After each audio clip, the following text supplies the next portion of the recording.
अब हम स्टार्ट करेंगे आगे वर्धना डायनेस्टी।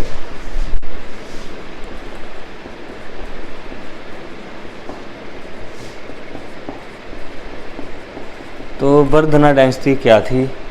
अब वर्धना डायनेस्टी की बात करें, यहाँ पे सबसे पहले जो आए पुष्यभूति वर्धना, जो क्या थे इसके फाउंडर।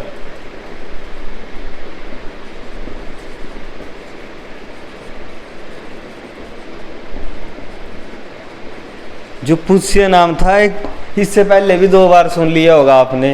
एक था पुष्यगुप्ता जिसने सुदर्शनालेख बनाई थी, और एक और था जिसे पुष्यमित्रा सूंगा। अब कौन है वो? पुष्यभूति वर्धना। जब पुष्यभूति वर्धना की बात करें तो ये 550 से 580 के टाइम पीरियड में जो था, इसका टाइम पीरियड था 550 से 580। फिर इसके बाद ये थानेश्वर के जिम्मेदार हुआ करते थे।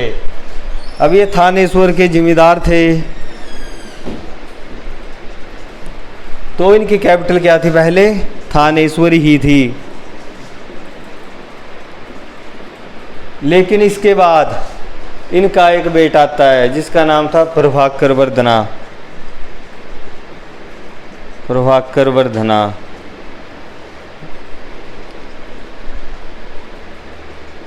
जब प्रभाकर वर्धना की बात करें तो इनका टाइम पीरियड जो आता है 580 से 605 आता है।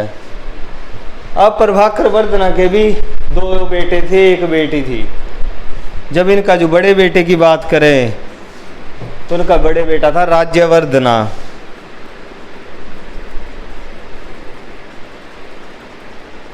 और दूसरे बेटे की बात करें तो दूसरा बेटा था हर्षवर्धना।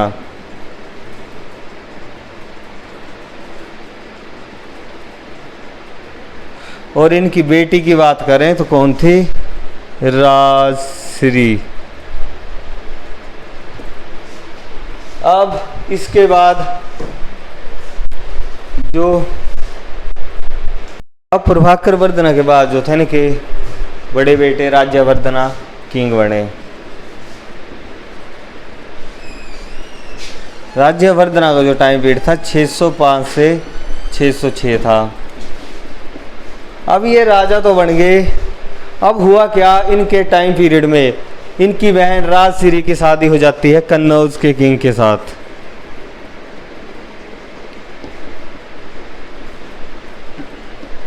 कन्नौज किंग के साथ जो थे इनकी बहन की शादी हो जाती। लेकिन यहाँ पे एक गौड़ जगह है वेस्ट बंगाल में, वहाँ के किंग शशांक और मालवा के किंग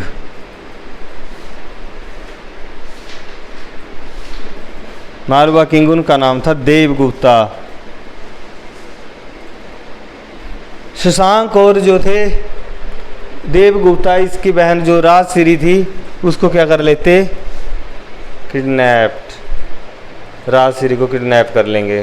जब इन्होंने राजश्री को किडनैप किया तो अब राज्यवर्धना इतना सक्षम नहीं था कि क्या कर सके, अपनी बहन को उनसे छुड़वा सके। जब ये अगर ये छुड़वा ना पाया, इसके बाद जो था, इसलिए 1 साल के लिए राजा बना था। इसके बाद सारी भागदौड़ किसके पास चली गई?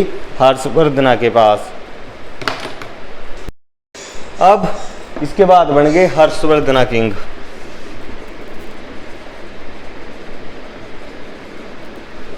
जब हर्षवर्धना किंग बने तो उनका टाइम पीरियड कितना था? 606 से 647। अब हर्षवर्धना किंग बन के इन्होंने आके गौड़ और मालवा किंग, गौड़ के जो थे शशांक और मालवा के जो थे देवगुप्ता, इन दोनों को हराया और इनका एरिया जो था अपने अंडर कैप्चर कर लिया। और वो बाद में जो था इनको खतरा था कि कहीं दोबारा से कोई मेरी बहन को किडनैप ना करे, तो इन्होंने क्या किया? कन्नौज को क्या बना लिया? अपनी कैपिटल बना ली। पहले थानेश्वर थी, बाद में कहाँ होगी कैपिटल? कन्नौज। अब कन्नौज को इन्होंने अपनी कैपिटल बना लिया।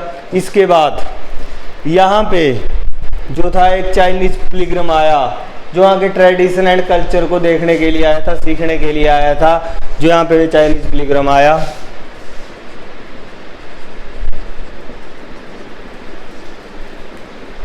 जिसका नाम था, यात्री था, चाइनीज यात्री था, उसका नाम था हुई त्सांग, जो ये आया था यहाँ पे 635 से 641 तक। अब हमारा, जैसे आप हिमाचल की बात करें तो हिमाचल में जो लाहौल स्पीति डिस्ट्रिक्ट है, तो इनको फाउंड करने में जो सारा श्रेय जाता है इन्हीं को ही जाता है। पहले जो जितने भी पहाड़ी एरिए थे तो ऐसा होता था, जो कोई भी आता था खोजने के लिए कि ये पहाड़ी एरिया कहाँ तक है, तो लोग आते थे, आगे ऊंचे ऊंचे पहाड़ देखते थे तो सोचते थे कि इन पहाड़ों के आगे कुछ भी नहीं है। उनको लगता था कि ये पहाड़ जो है लास्ट पहाड़ है, इसके आगे दुनिया नहीं है। लेकिन धीरे धीरे उनकी ये जो तथ्य थे ये झूठे साबित होने लगे। आगे आगे जैसे जैसे बढ़ते गए उनको पता लगा कि पहाड़ों के परली साइड भी एक दुनिया बसती है। लेकिन पहले लोगों को लगता था, इनकी कंजर्व थी सोच की, सिर्फ जो था, जो आते थे यहाँ पे सब, जो भी यात्री वगैरह जो भी यहाँ पे आए इंडिया में, तो वही देखते थे कि पहाड़ों के आगे जो है कुछ नहीं है। लेकिन अब इसके बाद हम बात करें तो इनका हो गया कि ये ट्रेडिशन वगैरह सीखने के लिए आए थे।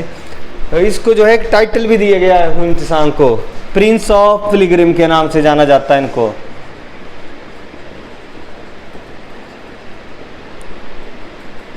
इनको जो है प्रिंस ऑफ पिलग्रिम के नाम से भी जाना जाता है। इसके बाद वो हर्षवर्धन आए थे, जिन्होंने जो था प्रयागराज का फेस्टिवल स्टार्ट किया था।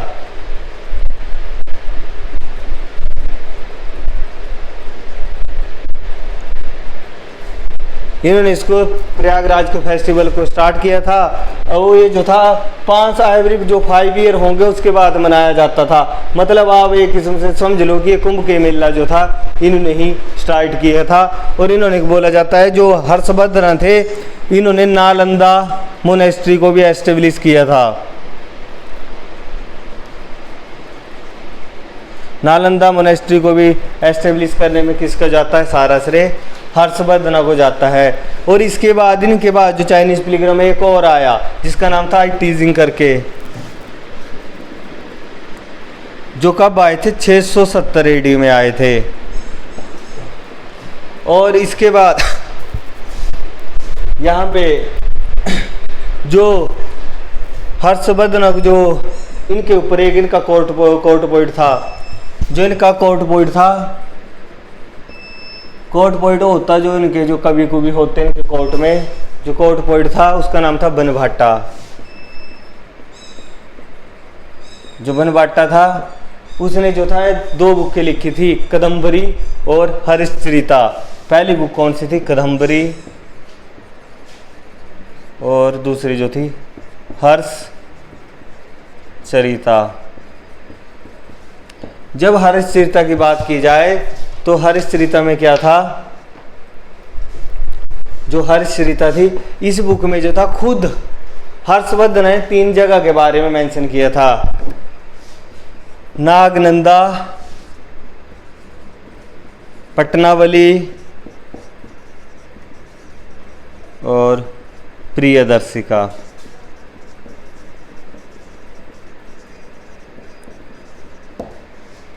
अब जो अगला जो आगे आएगा तो चुलक्य बतापी, जो चुलक्य बतापी का पुलस्किन 2 आएगा यहाँ पे, पुलस्किन 2, जो क्या करेगा, 620 एडी में जो था उसने किसको हराया था, हर्षवर्धन को।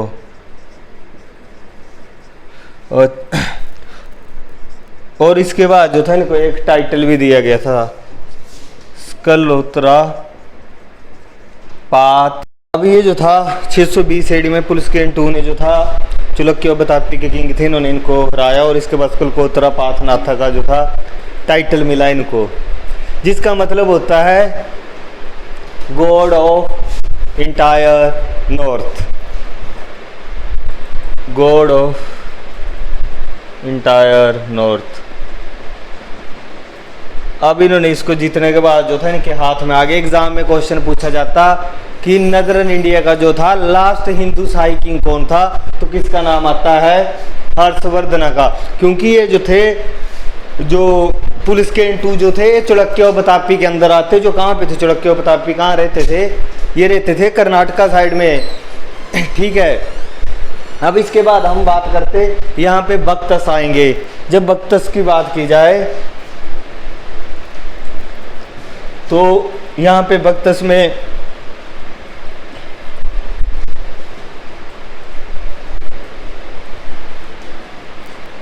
अब इसके बाद बख्तस आए, यहाँ पे अगली जो डायनेस्टी आई वो बख्तस आए।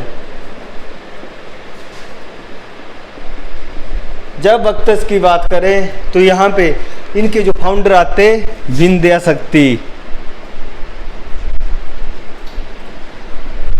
जब विंध्याशक्ति की बात करें तो इनका टाइम पीरियड था 250 से 270। अब विंध्याशक्ति क्या थे? ब्राह्मण डायनेस्टी से बिलोंग करते थे, ब्राह्मण थे। और दूसरा ये कहाँ पे इनकी विंध्याशक्ति का हमें लोकेशन मिलती है? डेक्कन में, मध्य में। और उसके बाद और इनका जो था डेक्कन और नॉर्थ महाराष्ट्र में, नदरन महाराष्ट्र में जो था इनकी लोकेशन मिलती है। और यहाँ पे जो मोस्ट फेमस आएगा उसका क्या नाम था? यहाँ पे जो मोस्ट फेमस आएगा उसका नाम था प्रभसेन वन। जो यहाँ मोस्ट फेमस आया उनका नाम था प्रभसेन वन। इन्होंने जो था 4 अश्वमेधा सैक्रिफाइस कराए थे। अश्वमेधा सैक्रिफाइस जो वैसे होते जैसे कि आपने रामायण में सुना है, पढ़ा है कि वहाँ पे जो था लव कुश ने जो था भगवान श्री राम के घोड़े को रोका था, वैसे करके होते थे अश्वमेध सैक्रिफाइसेस। लेकिन प्रभसेन वन का टाइम पीरियड कितना था? प्रभसेन वन का टाइम पीरियड था 270 से 330। और यहाँ पे मैंने पहले ही बताया था कि ये जो बख्तस वाले थे कंटेम्प्ररी ऑफ किसके थे? गुप्त एम्पायर के, यानी चंद्रगुप्त 2 के टाइम पीरियड की बात है। यहाँ पे मैंने बोला था एक आता है रुद्रसिम्हा 2, जिसने क्या किया था? अपनी बेटी, जो इनकी बेटी थी पार्वती, उसकी शादी किसके साथ कराई थी? चंद्रगुप्त 2 के साथ। अब इस बख्तस में जो लास्ट किंग आएगा उसका नाम था हरिसेन। जब हरिसेन की बात करें तो हरिसेन का टाइम पीरियड कितना था? 475 to 500 AD। ये थे आपका बख्तस।